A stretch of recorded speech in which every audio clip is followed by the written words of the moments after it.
সুপ্রভাত বন্ধুরা। তো আজকে আমরা বানাতে চলেছি চিকেন চাপ। তো সবার ফার্স্ট আমাদের কি করতে হবে, চিকেনটা দেখুন এইভাবে একটু কেটে নিতে হবে, হালকা একটু কাট লাগিয়ে দিতে হবে। আর তার আগে আমি পুরো পরিষ্কার করে নিয়েছি। আচ্ছা, এরপর ম্যারিনেটের জন্য এখানে আমি একটুখানি পেঁয়াজ, আদা আর এই যে রসুন আর লঙ্কা এগুলো কুচি করে নিয়েছি। এটার এবার পেস্ট বানিয়ে নিতে হবে আমাদের। আচ্ছা, সেই যে আমাদের এখানে পেঁয়াজ, রসুন, আদা আর লঙ্কা কুচিয়ে নিয়েছিলাম, সেটার একটা স্মুথ পেস্ট বানিয়ে নিলাম। এরপরে আমাদের পরের ম্যারিনেশনে যেতে হবে। এরপর আমাদের বেরেস্তার জন্য পেঁয়াজটা এইভাবে কেটে নিতে হবে। তো পরে বেরেস্তাটা ভাজবো আর বাকি ম্যারিনেশনটাও করতে হবে আমাদের। এরপর পরের ম্যারিনেশনের জন্য আমাদের একটু চালমগজ, একটু কাজু বাদাম আর একটু পোস্ত নিয়ে নিতে হবে। এটা একটু অল্প করে ভেজে নিয়ে তারপর এটারও একটা স্মুথ পেস্ট বানিয়ে নিতে হবে। সেখানে আমাদের বেরেস্তাটা রেডি হয়ে গেছে।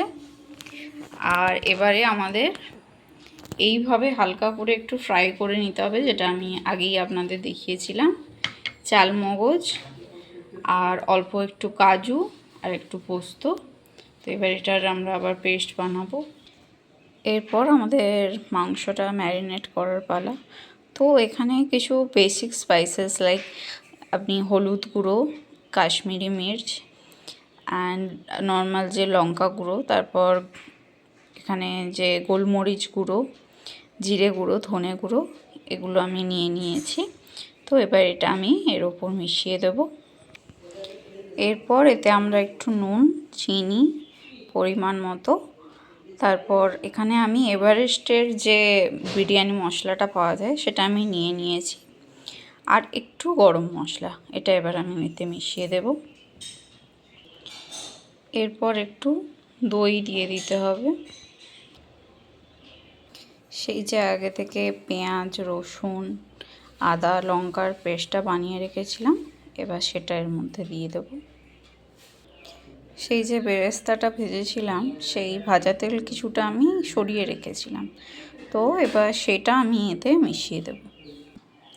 এরপর আপনাদের যে এখানে চালমগজ, তারপর আপনার কাজু বাদাম আর পোস্তর যে পেস্টটা ছিল, এবার এটা এতে মিশিয়ে নেব।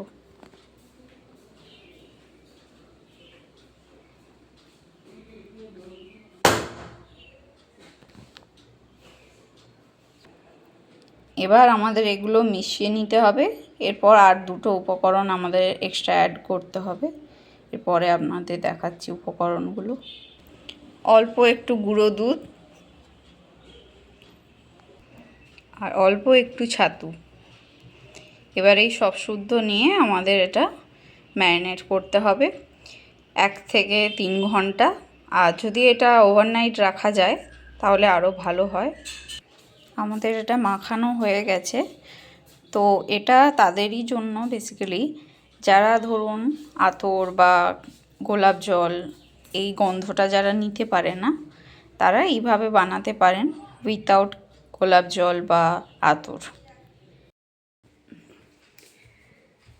আচ্ছা, এতে একটুখানি সাদা তেল দিয়েছি।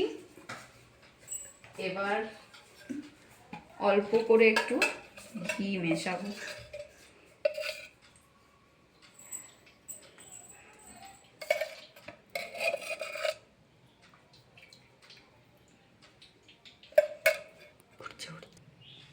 এবার গোটা গরম মশলা দিতে হবে। এরপর আপনাকে মাংসগুলো ফ্রাই করার জন্য একটা একটা মাংস দিয়ে দিতে হবে।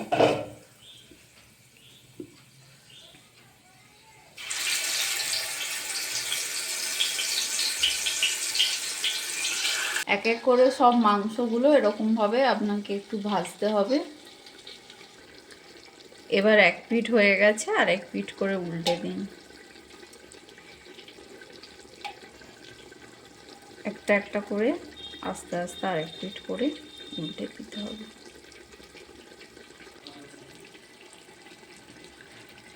ম্যারিনেট করার পর যে এখানে গ্রেভি মতোটা রয়ে গেছিলো, ম্যারিনেটের বাকিটা এতে মিশিয়ে দিলাম।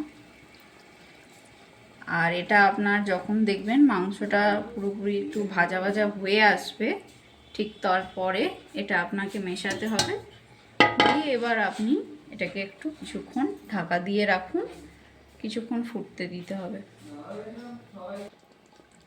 15 মিনিট পর যখন এটা একটু ফুটে এসেছে, আমি এর ওপর থেকে একটুখানি ঘি ছড়িয়ে দিলাম।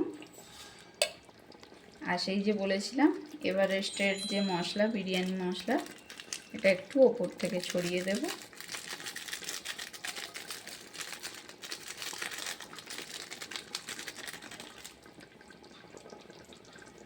আর অল্প একটু ওপর থেকে গরম মশলা ছড়িয়ে দেব।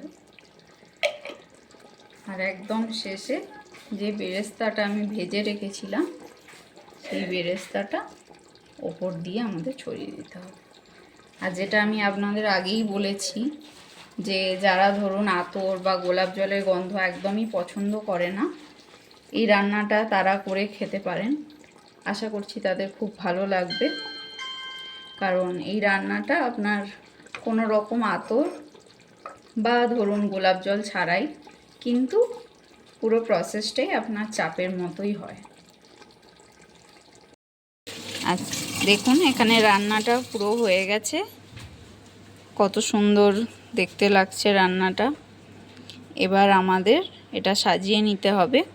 তো আপনারা চাইলেই এখানে রুমালি রুটি বা তন্দুরি রুটি, আর বিরিয়ানির সাথে তো জানেনই বিরিয়ানি আর চাপের কম্বোটা কতটা ফেমাস, বা স্টিল আপনারা এখানে জিরা রাইসের সাথেও খেতে পারেন। তো আমি এখানে জিরা রাইসের সাথেই পরিবেশন করে আপনাদের দেখাচ্ছি। এই দেখুন জিরা রাইসের সাথে পরিবেশন হয়ে গেছে।